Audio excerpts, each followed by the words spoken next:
Now, on the internet, I saw a lot of conspiracies about the drone possibly weighing more than the allowed 250 grams.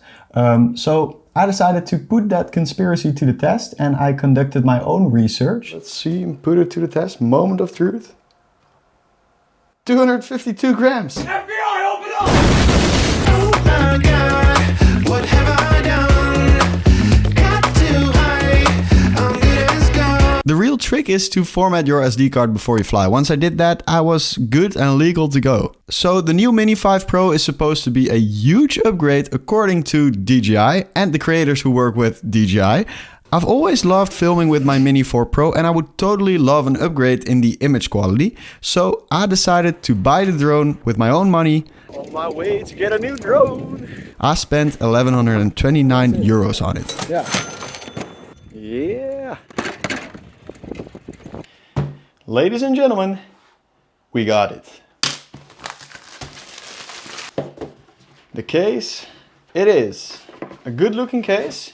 Slightly bigger, actually quite bigger than the case from the Mini 4 Pro. Not sure if I like that because I do like to keep things compact. Let's see what's inside. Cables, batteries, and then of course what we're all looking for, the famous 1-inch sensor.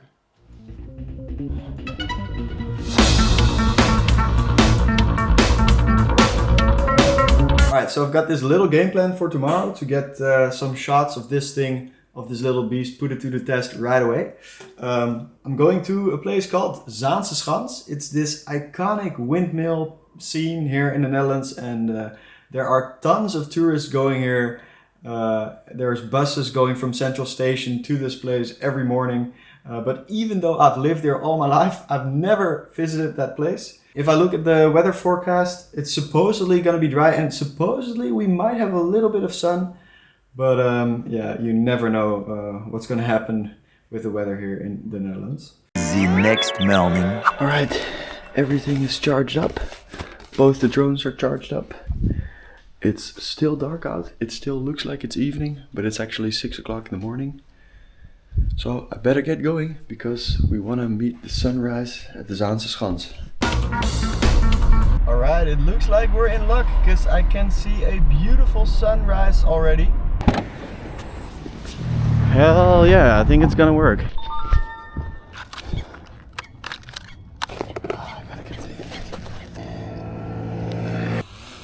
Takeoff.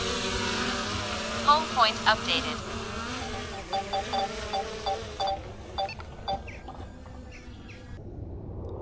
Nice.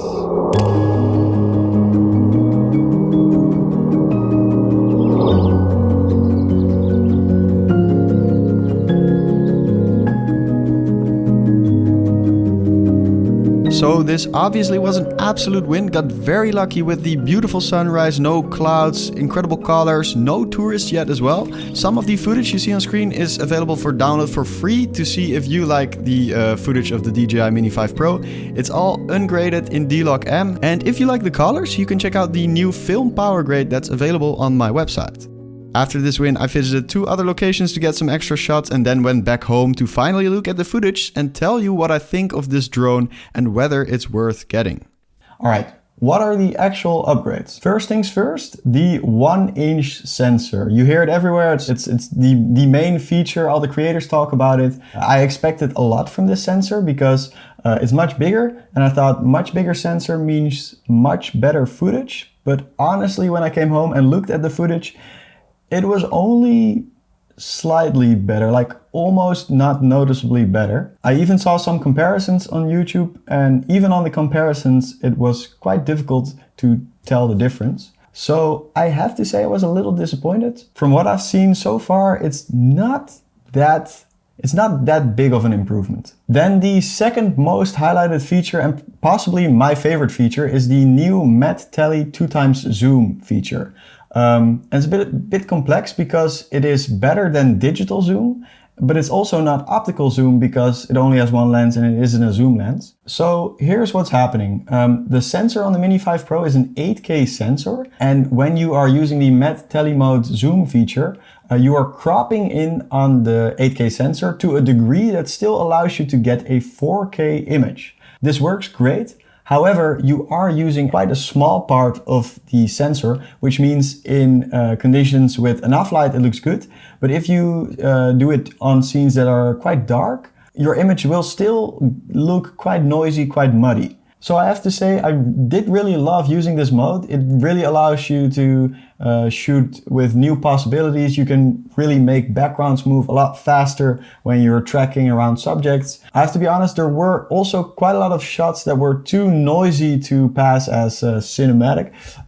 However, if you import the footage in Resolve and use the temporal noise reduction feature, set it to around 10, your footage will look great, and yeah, you can keep using the tele mode. Faster flying speeds and more stable drone, that's one of the first things I noticed when using the drone. It's a bit faster, it's a bit more stable in the air. Tiny upgrade, but definitely nice. Another tiny upgrade is the 4K at 120 frames per second. I have to be honest, I rarely use slow motion, but I tried it just because of this video I'm making.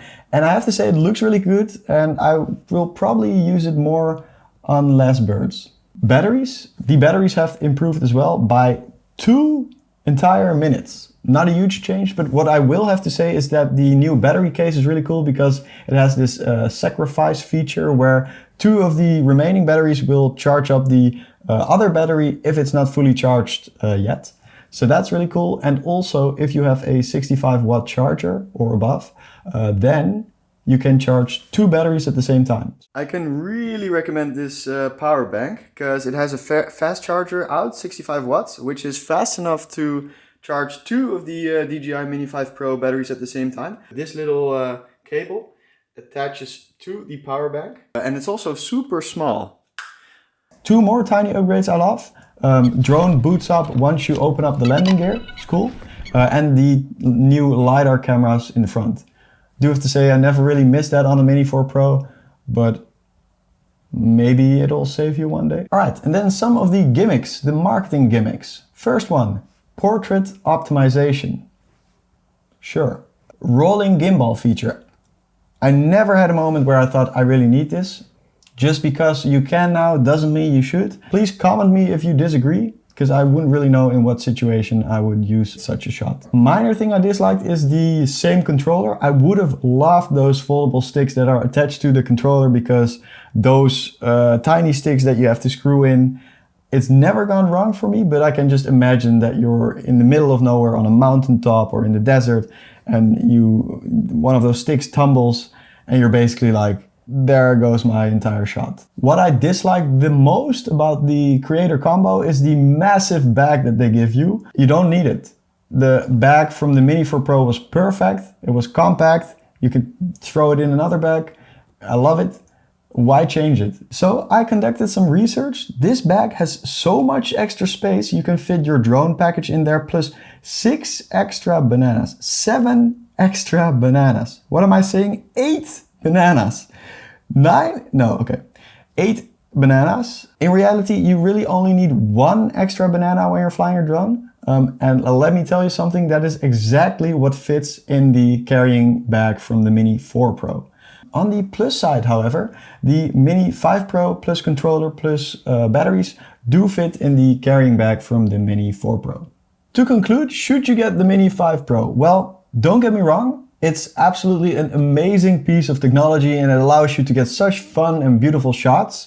It's also the most compact drone with the best quality, but is it really that big of an improvement from the Mini 4 Pro? Well, let's just say the Mini 4 Pro is also incredibly good. So to answer your question, I will categorize it as follows. First, should you upgrade from the Mini 4 Pro? Well, if you have the Mini 4 Pro, I don't think it is really worth the upgrade. However, if you do it professionally, if you fly drones professionally and you record professionally, then perhaps the added quality might be worth it. And that's one of the reasons I also got it. All right, and if you don't have any current drones, should you get the Mini 5 Pro? Yes, I would absolutely recommend this drone. Flying mini drones is just incredibly fun. You can get beautiful footage, and if you really like it, you can also get into the rabbit hole of color grading and then making your footage even more beautiful, which I really like. It's just so much fun to do. So if you were looking for your first drone, you want something beginner friendly, something easy to work with, I would highly recommend the Mini 5 Pro. Check out the links in the description if you want to download the free footage from the Mini 5 Pro. And also, I have developed a power grade that you can check out also in the link in the description. It works great on drone footage. Thanks for watching.